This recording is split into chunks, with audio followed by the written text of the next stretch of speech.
in a huge way. Yeah. Yeah. Well, that's Yeah. the definition of narcissist, right? Is Yeah. when they're wrong, but they spin it so that you're Mm. apologizing to them. And for me, I've experienced narcissism, and what I have learned is that you really are not going to win in that scenario. Yeah. Your way to win is to remove yourself.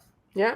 Right. And to be empowered enough to recognize what those behaviors are and to say what's best for me is that I'm out of here. Right. Yeah. Because I bless you, set you free. That's yes, what I do. yes, you go be you, but you're not going to Yeah. do that with me in your presence.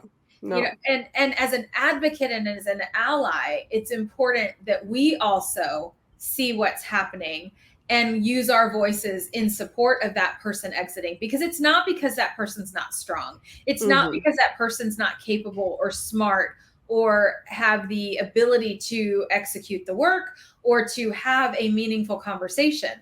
What it does mean is that person is protecting their own mental health, their own sanity and well-being by saying, this is not a healthy place for me because you're not willing and open and emotionally mature enough to see what part of this conversation you need to own and what part of this conversation I need to own.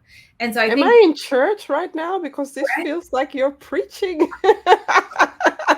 yes, because we need to understand that Yeah. my white friends out there who Yeah. are allies and advocates to folks of color and marginalized communities, to my straight friends out there who are advocates and allies to other marginalized communities, we have to understand our role in all of this, because it's not enough to only blame the transgressor. Yeah. To only blame the person. We have to say they feel empowered because we're standing by and allowing them to be empowered. So if we don't take our responsibility and use our voices, then these situations are not going to change.